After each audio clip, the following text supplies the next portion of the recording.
And now, Pujya Atman Sri Swami Jyotirmayananda commences tonight's satsang with a Sanskrit peace chant. Om Purnamadaha Purnamidam Purnat Purnamudachyate Purnasya Purnamadaya Purnamevavashishyate. Om Shanti Shanti Shanti. We begin with mystic song by Sri Swami Lalitananda, played and sung by Sri Swami Umananda and Rajneesh. Our song tonight is based on a poem by Swamiji. It's called O Thou Divine Wisdom. And we dedicate this song tonight to Sri Niranjan.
We are recording from the ashram of our revered Guru, Pujyatman Sri Swami Jyotirmayananda in Miami, Florida. Today is May the 27th, 2020, Wednesday evening, and tonight Swamiji will be lecturing on the Yoga Vasistha. This is series 2018, class number 242. And now, Pujyatman Sri Swami Jyotirmayananda.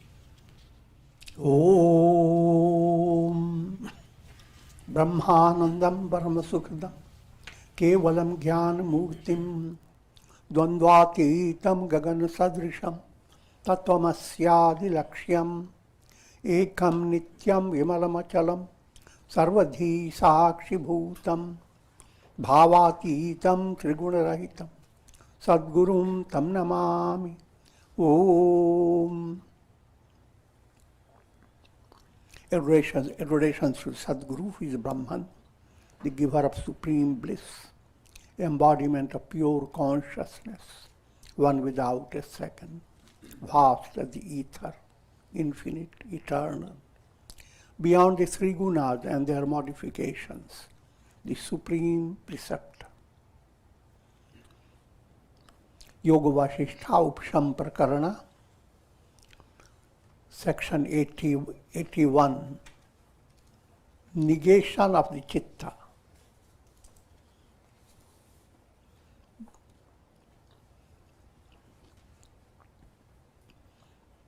Highlighting the practice of vichar, inquiry into who am I. You must realize that this is a very advanced topic. But no matter how advanced, allow your mind to understand it.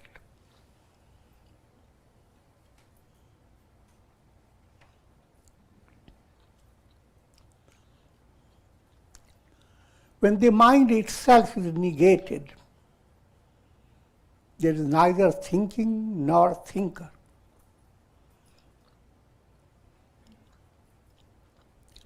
Vichar movement is directed towards discovering who am I. That's the central theme of vichar.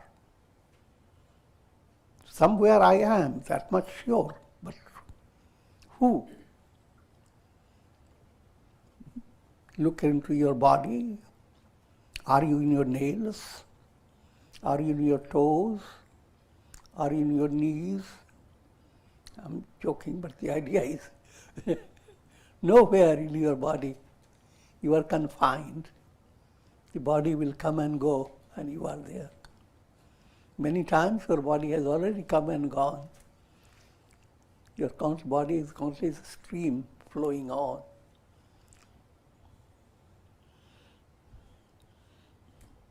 Then am I the prana, the vital forces that keep the body alive and vigorous?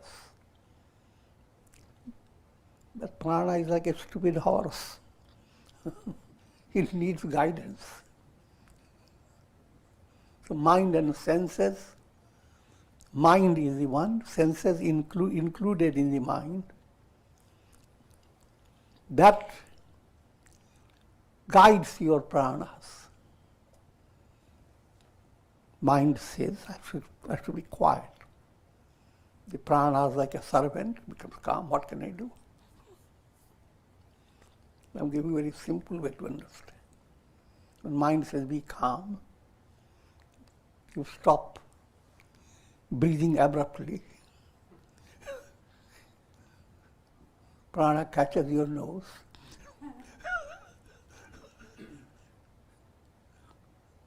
So mind is controlling the prana. Prana is controlling your body. But mind in itself brings out so many perceptions. And it is intellect that gives the evaluation. So even mind itself is not the finality.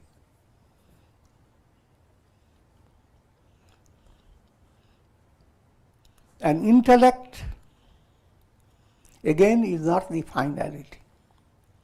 Intellect is sourced by cosmic mind. That intellect that has created the whole world. It's like ocean of that. Out of that intellect that is oceanic. Your intellect has come like a little wave from that ocean. So you don't give all the credit to your intellect. Behind your intellect, the cosmic intellect. And behind the cosmic intellect, now jump to a very advanced level. Brahman, absolute. So, when you're looking for your I am, you end up with Brahman. I am not nowhere in the body. I am not confined to pranas. I am not confined to the mind and senses. I am not confined to the intellect. Ego is implied in it. I am not confined to the cosmic intelligence that creates the world. I am Brahman. You want a very simple way to understand? You start with your I am like a reflected sun in a jar of water. Now the reflected sun starts questioning. As long as it's allegorical. If it does not question, reflected sun is quite satisfied to move from one container to another, one pot to another, according to the water as it flows from one to another, and it goes on and on. But when a spiritual curiosity enters, who am I? Now, reflected sun is led to understand that the real I am is the sun. Not all illuminations of the sun, they are countless. All illuminations are from the sun. But illuminations are not reality. The sun is the reality behind all illuminations. You don't have to run after illumination after illumination. And you are nothing but that sun. Every reflected sun is nothing but the sun. Any other appearance is appearance only, it's not a reality. This form of understanding is the highlight of vichar.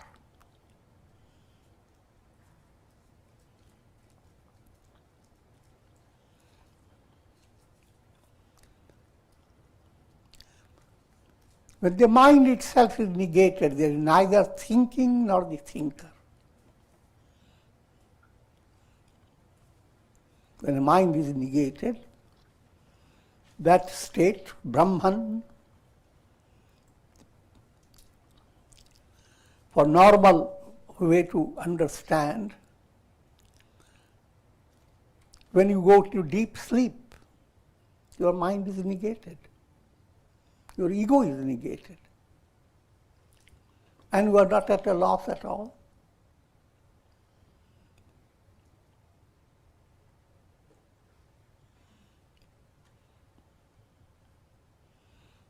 As long as you are in the process of sleeping, you are a thinking person, you are a thinker,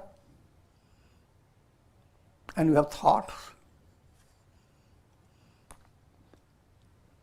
Within minutes, go to deep sleep. Thinking is not there, thinker is not there. All disappears.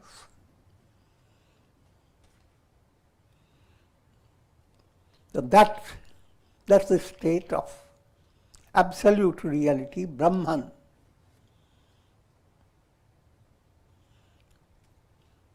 Same as from waking up from a dream. In dream you have your subject, you have objects around you, you have a whole world. Wake up, You are not a subject. There are no objects. There is no interacting experience.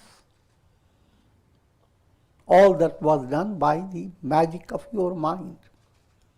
And mind in itself is full of illusion, is a cloud, like a cloud with moisture. As moisture dries up, cloud is not there anymore. Now I abide in Turiya. That's the advanced state of inquiry. Inquiry here in this context, let me first read this to you. Now I abide in Turiya, that state which transcends waking, dream, deep sleep, and that which is designated by the mystic letter Om. Yoga Vasistha is now directing your attention to Om. Om is a very profound basis for your vichar.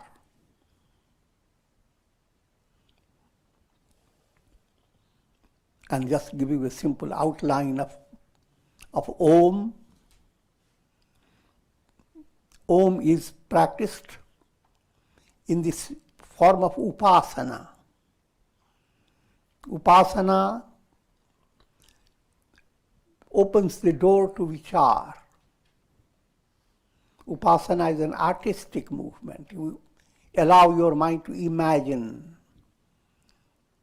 create a painting in your mind of how happiness looks like, how God looks like.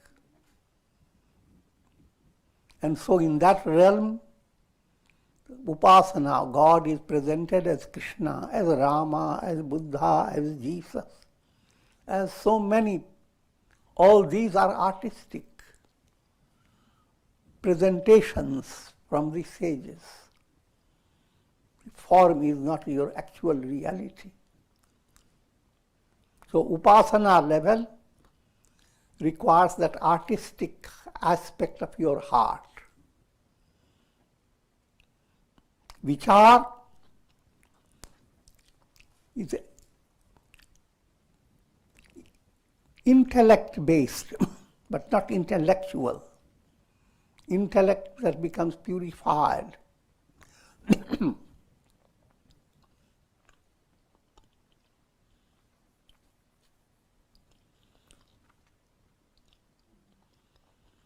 Vichar is a movement of profound understanding. And that understanding process is not art, it's absolute mathematics. 1 and 1 is always 2. In other words, when you read Vedanta, it moves like mathematical precision. You are not the body. What next? Prana. Another person, no, I don't believe that. Prana first, then body after. So that's upasana. Your mind is trying to imagine. Vedanta will not permit that.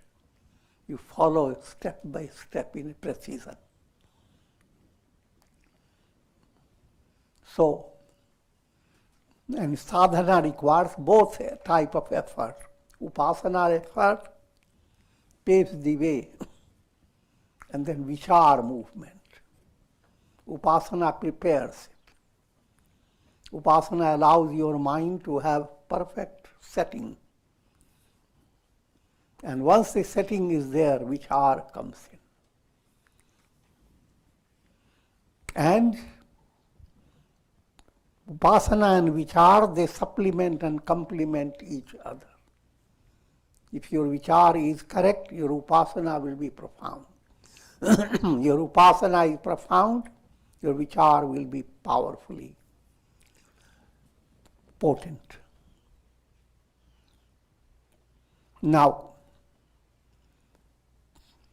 Om upasana starts with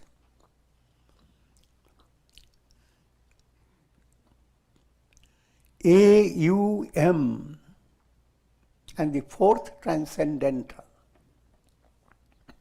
Make it easy. Follow with your chakras. At navel center, imagine there is a lotus.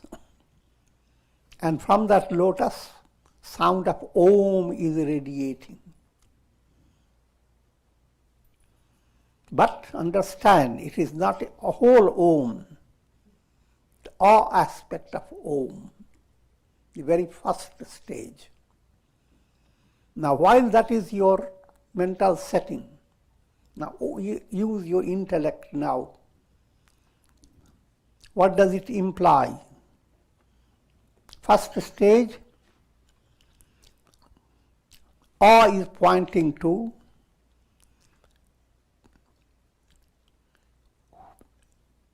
who am I? First says, I am physical body. This is what I am. This identity with the physical body is called Vishwa.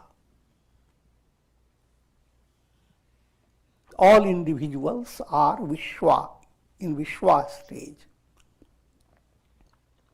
But now as you are inquiring, what is Vishwa? Physical body of yours is inseparably related to the whole universal matter. If you are calling your body I am, why don't you open your mind and be more profoundly sincere? First understand your body is a blend of cabbage, cauliflower, carrot, vitamins, minerals.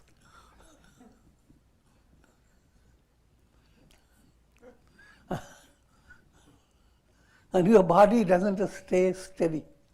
It goes on diffusing.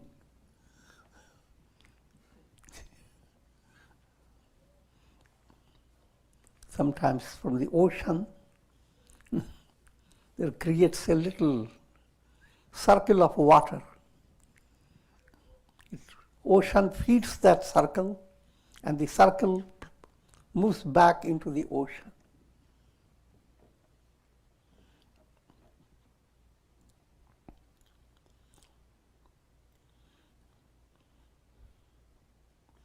So then, the main idea is, if you are profoundly scientific, I'm not ordinary science,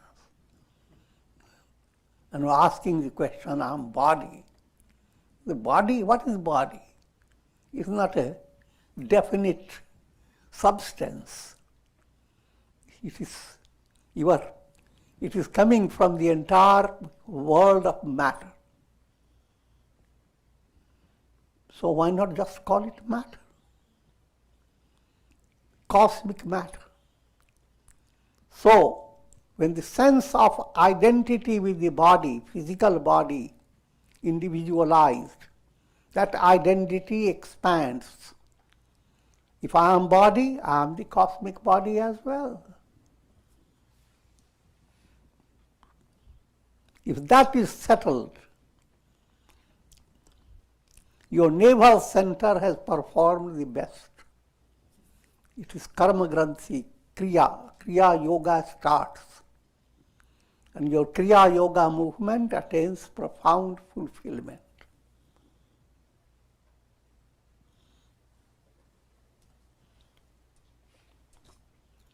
Now come to another level. Your heart. In your heart chakra, imagine radiation of Om.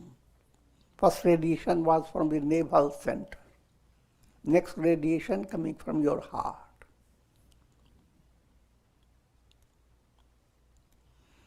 Now you have come to next stage.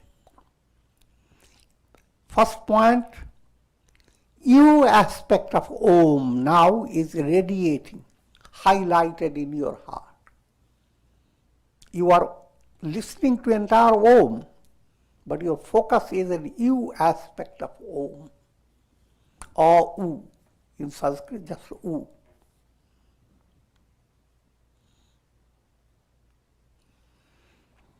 What does it mean? Now you have come to a level of maturity to understand that the idea I am physical body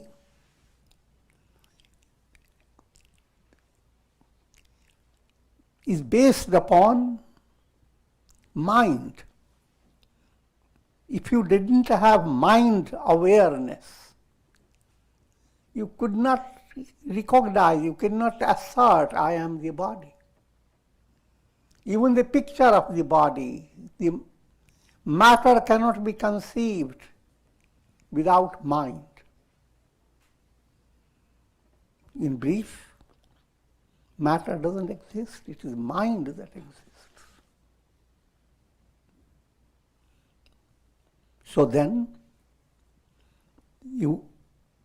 I am body, physical body, that was kindergarten level. I am mind, now you have gone to a higher standard.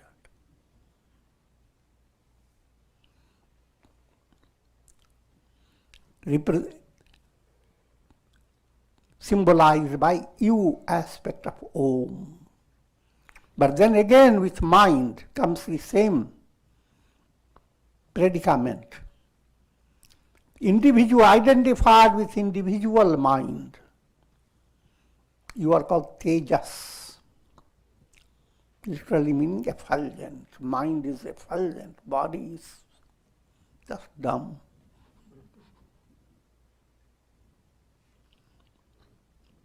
But then, your individual mind is not a separate mind from all minds. It is not separate from the mind that is behind the entire universe. You cannot separate it. You cannot separate a wave from the ocean. So if you recognize I am a wave, then go deeper. Wave is not separate from the ocean. You are the ocean. Identified with the astral body, you are Tejas. Identified with the cosmic subtle body, you are Hiranyagarbha.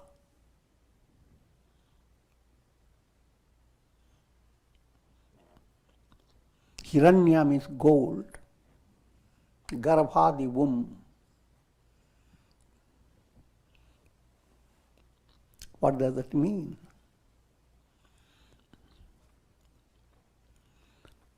It's a highly allegorical statement.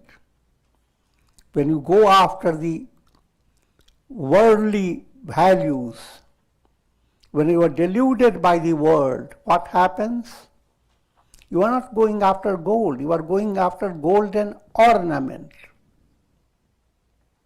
Big difference. Hold on to an ornament with all its stories, how it has gone from one person to another and how long you have preserved it and how powerful and costly it has become. And that's the predicament. Mind goes after golden ornament. Mind goes after the illusions created by names and forms. The reality behind names and forms is the gold. And that is sourced by your cosmic mind. Cosmic mind is the womb that produces that. Jnana vision, in simple way of saying, the vision of jnana, wisdom is pure gold. And cosmic mind gives a channel to that pure gold. So, in the second level of upasana, you being highlighted, and your understanding, I am mind, individualized mind I have, but that individualized mind is nothing but the cosmic mind. And therefore, it opens a channel for you not to be confined to narrow-minded problems of the world. Same mind that can keep you completely in a corner of a room with spiders and roaches around. Same mind can open the door, put wings on you and make you fly.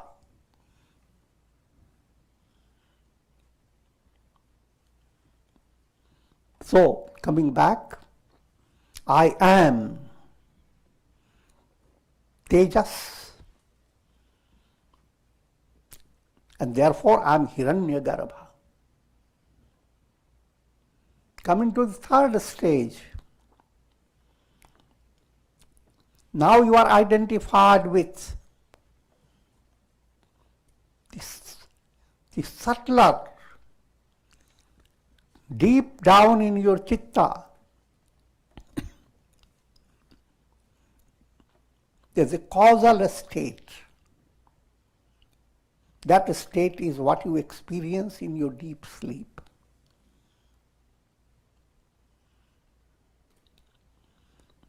And causal state is a kind of a veil of illusion.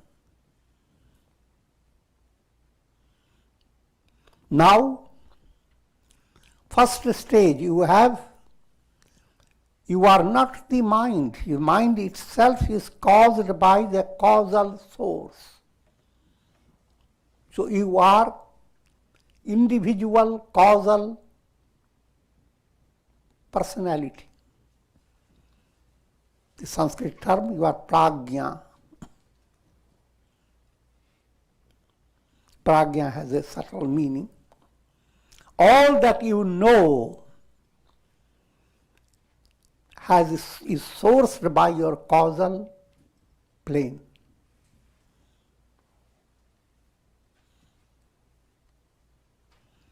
Give you simple illustration. Think of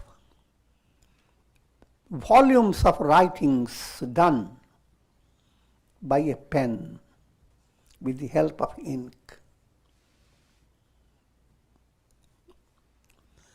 All those writings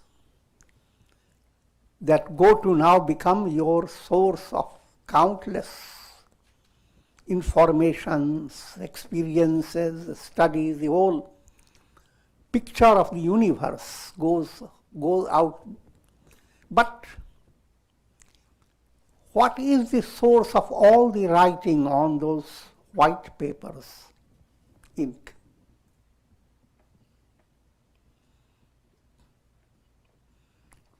Causal plane plays like ink pot.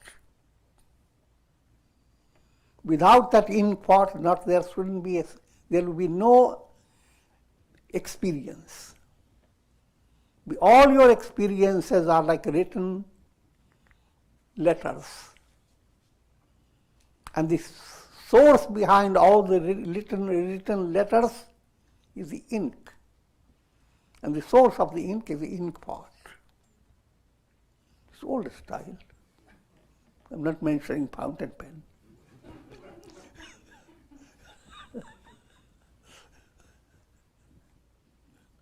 Your causal body is like that ink. So it is as if the knower of all that you know in your waking state, in your dream state, is all supplied by the causal plane. And in causal plane, all become just an ink aspect. It's not defined, just the source.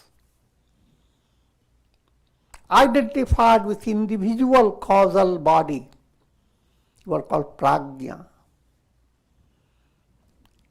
cosmic causal body called Ishvara. Ishvara, God. No matter how things are, all names and forms,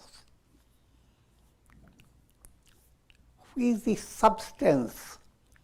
What is the real ink behind all these names and forms? God, Ishvara. So when you come to this stage, these are steps, advancing step. First step, you understood you are nothing but the body. And you stretched to understanding you are Virat. Second stage, you are subtle body. And as such, you are cosmic subtle body, Hiranyagarbha. Causal, you are this unconscious source. And therefore, you are the entire cosmic unconscious. Cosmic unconscious is God Himself. Therefore, He always sleeps. Lord Narayana, the big sleeper. Your sleep is individualized sleep. Narayana's sleep is cosmic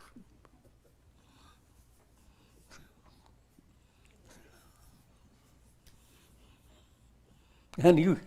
And you are, your sleep is a wave of Lord Narayana's sleep. So the three letters brought you to that stage. Now understand, even Lord Narayana emanates from Brahman through Prakriti Maya.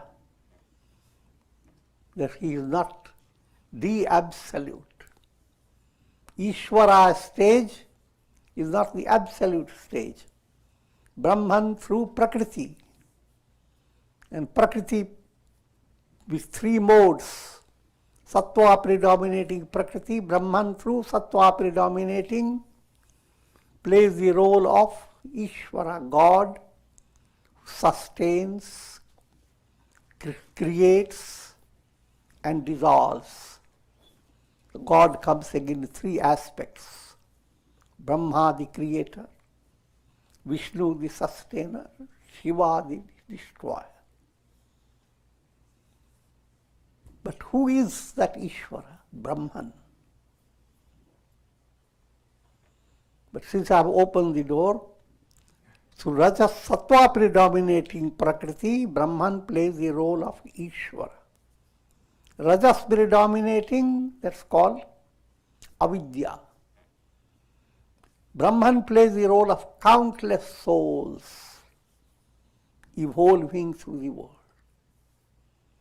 Tamas predominating Prakriti, Brahman plays the role of the world of matter.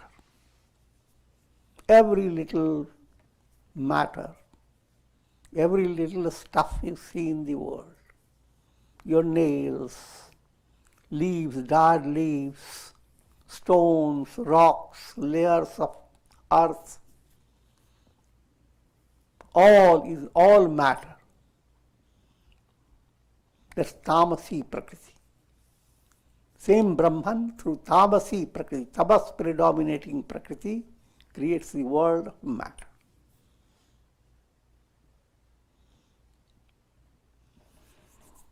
So that was an extension of this description of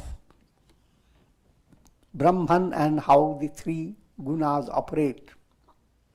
Coming back to the central Upasana, Om, having come to the state of experience that I am, Prajna, and therefore I am Ishvara. You come to the fourth step. Fourth step is your Ajna Chakra. Rather, no, let me correct it. Third step was Ajna Chakra. Starting with the navel, with your heart, you. Your Agya Chakra, M. Now come to your Sahasrara, where all chakras are transcended. That Sahasrara is Turiya, the fourth. There you have no more description. It's just transcendent. Since you have counted 1, 2, 3, Turiya is fourth.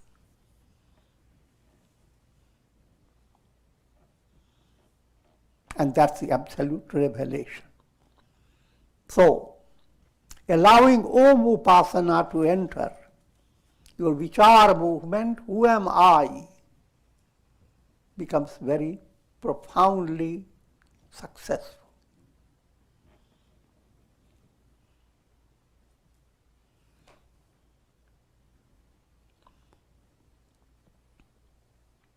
O Rama, thus should a wise person reflect on the negation of the citta and the affirmation of the self. When you come to Turiya, citta has completely been negated.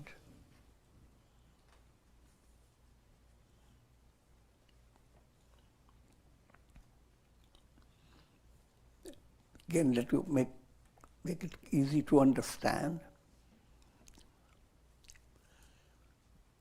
Complete negation of the citta means if you are watching a cinema show, all the time you are entertained by the show. The show goes on creating so many states. But when the projection itself is taken away, then you find the reality. Even while the projection was going on, the screen was the reality. That screen is Brahman.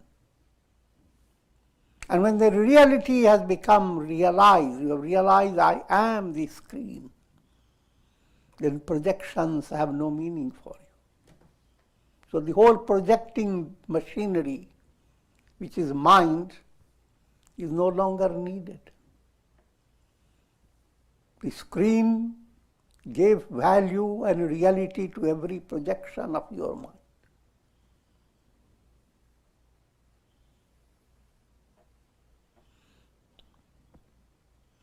And that's again, I'm reminding of those profound terminologies.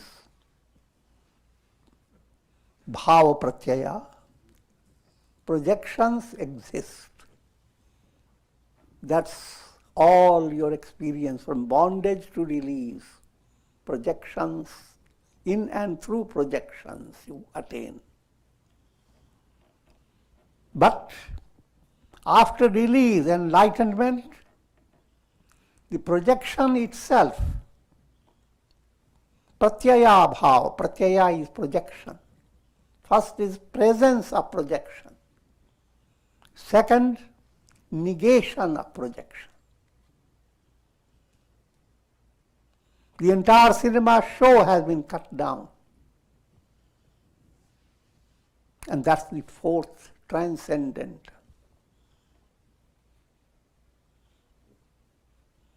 Some scriptures may use also the term turiya tita. That's only a jugglery of words.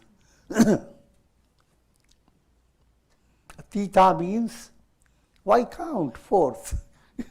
That's the only reality. So same turiya you are pointing out, it is not fourth, it is one and the last. First and the last. It is absolute. So therefore, you have reached Turiya Tita.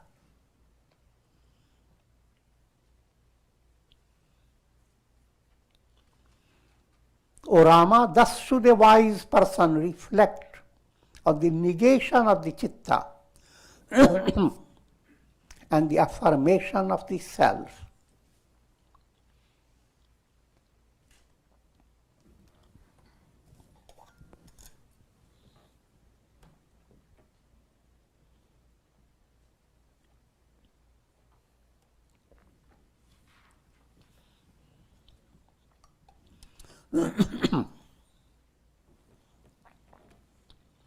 This practice must be maintained at all times.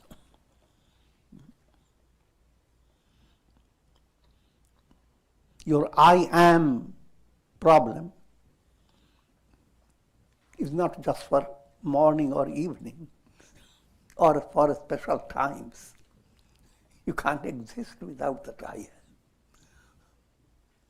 So that understanding of who am I now is your perpetual support. You can't get away from it.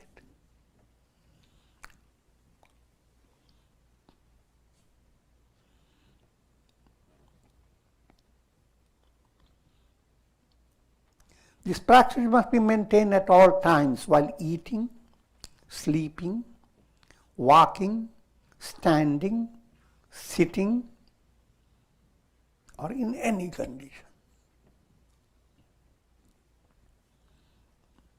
For details, we have to study Sthita Prajna Lakshanas.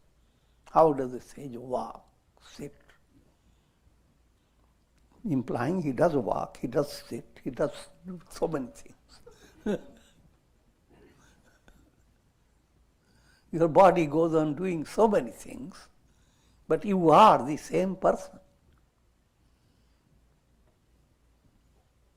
And if you have that understood, so you are not distracted by your body. You are not distracted by the world. The world goes on creating lots of things. But your inner understanding, who am I? Your deep revelation of your identity, that cannot be shaken. Reflected suns are always in shaking state. But its real identity, the sun, any reflected sun that has realized I am the sun, though it is shaken constantly, the truth I am the sun is never shaken. Figure that out.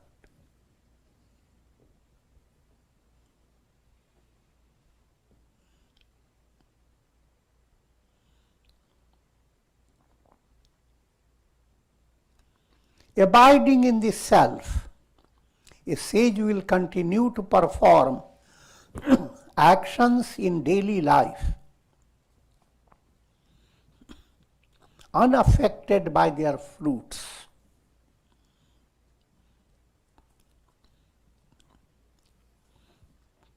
These are some highlights of characteristics of enlightenment. What does an enlightened person do? He lives his life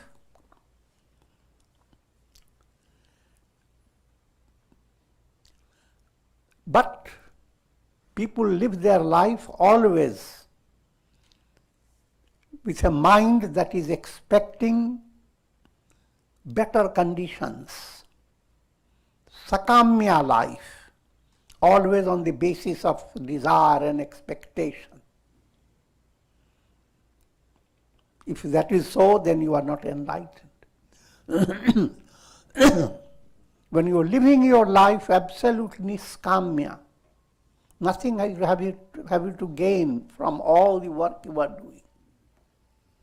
All the work and the results will be in the world of Maya, illusion. And you have nothing to gain out of it. Sun has nothing to gain out of all the illuminations due to the world. But illuminations continue to perform their functions. So sage continues, but in his internal disposition, he has no expectation, he is not attached to fruits of karma. Freed of pride and vanity,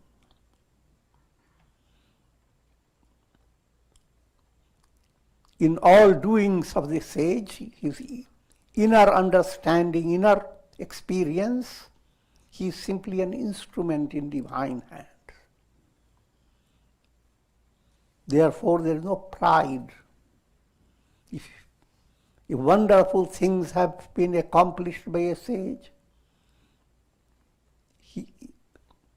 generally people will give credit to their ego, how great am I. In the case of a sage, it is not so. But at the same time, you must understand, a sage may say, all this, I have done it. But his use of showing his pride is his humor. He's not giving meaning to it.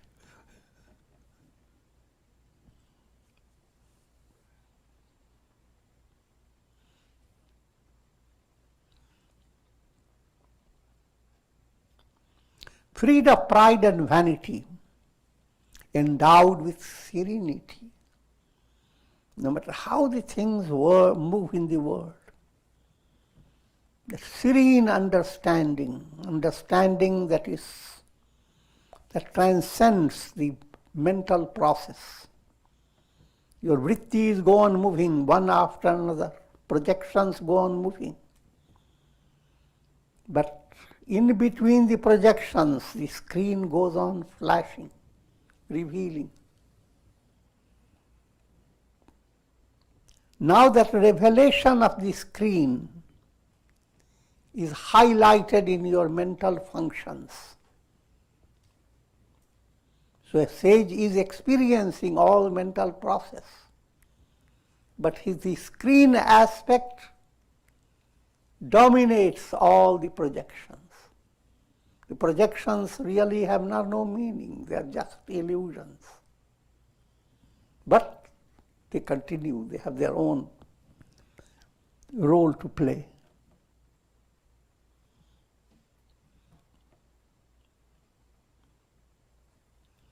Serenity in an aspirant is attained by great effort in the form of sadhana, through integrated movement. And you gain some short time for your serenity. But whatever duration you get serene mind, that opens the door to a profound spiritual progress.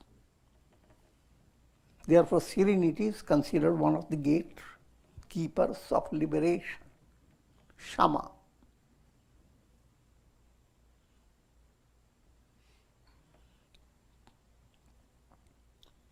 In the case of a sage, serenity becomes the highlighted reality of the mind, no matter how the mind moves.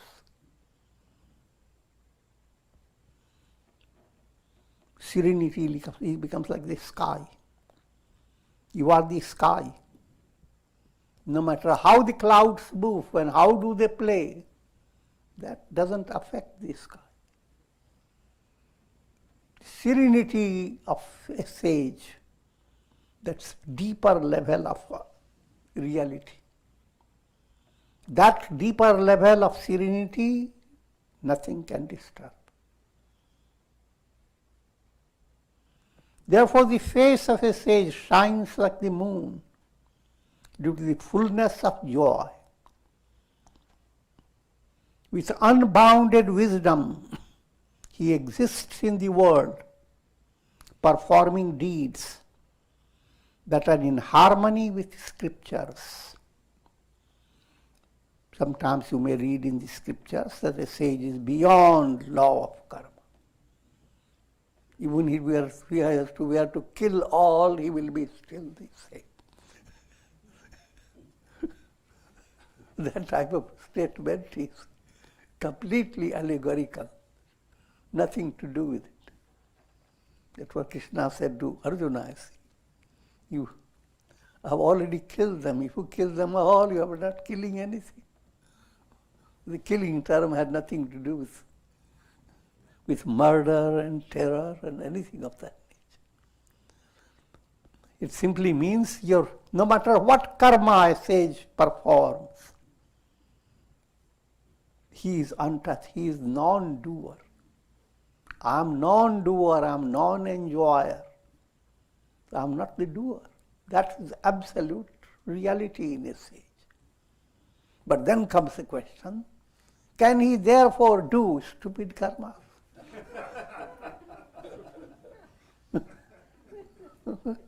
The very question is stupidity.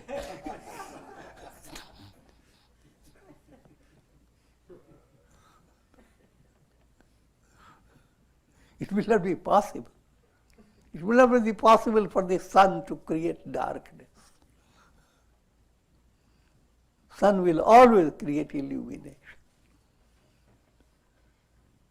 So, he is untouched by fruit of karma. That doesn't mean he takes recourse to unrighteous karmas. All his karmas become effortless, sahaj, in accord with the highest scriptural teachings and wisdom. That becomes spontaneous. He doesn't ever think about it.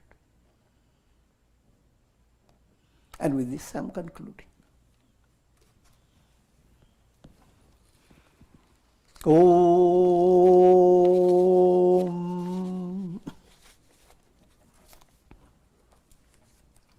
Ram Ram Ram Ram Ram Om Om Namah Shivaya Om Namah Shivaya Om Namah Shivaya Om.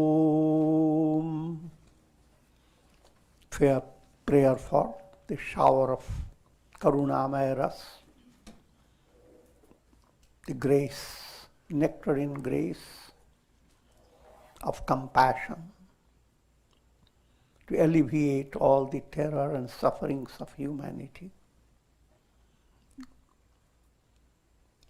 and awaken the aspiration to discover who am I, move away from the illusory egos and come to realize I am, that am I. That's liberation, that's nirvana, that's the goal of all religions of the world. Om Trayambakam Yajamahe Sugandhim Pushti Vardhanam Urvarukuma Bandhanan Mrityor Mukshyamamritat Om Sarve Bhavantu Sukhina Sarve Santu Niramaya Sarve Bhadrani Pashyantu Ma Kashchid Dukha Bhag Bhavet Om Shanti Shanti Shanti. Hari Om Tatsu.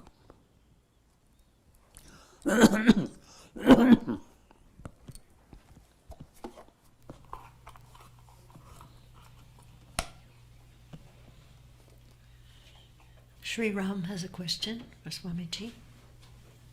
Ram Gurudev, today you just described the perpetual vichar. Is that only possible for a realized sage? Because during the practice of sadhana you have bahirmukh vritti. And how do you, without grace, how is it possible to do perpetual vichar? If you are an expert doctor, you retain your expertise all the time. How do you do it?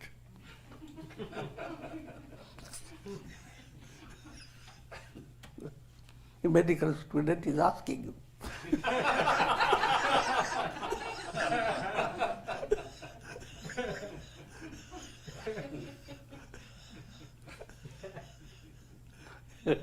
Everything is a matter of maturity. Things of great value, you have been recognized by your mind. Now the mind has no problem in keeping the vision of that value that you have discovered. Something profound insight as you have gained. That insight is so powerful that your mind cannot forget it, even if it is not the highest wisdom.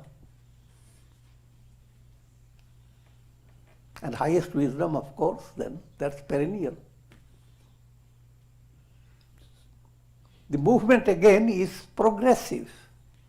You don't think of practicing vichar all the time, but you start practicing it. The goal is there. Where vichar you are not practicing, it becomes spontaneous. In vichar you are looking for who am I, who am I? And vichar has become perfected, then who am I am is roaring behind you. I am. I am that. So your vichar doesn't have any problem.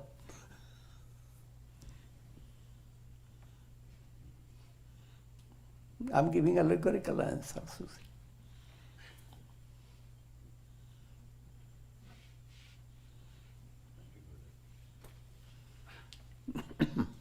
Are there any more questions? Okay. So Swamiji will join us on Friday for the Ramayana at 7:30, guided meditation on Saturday at 7:30, and Sunday Bhagavad Gita lecture at 5:30. And so we conclude for tonight.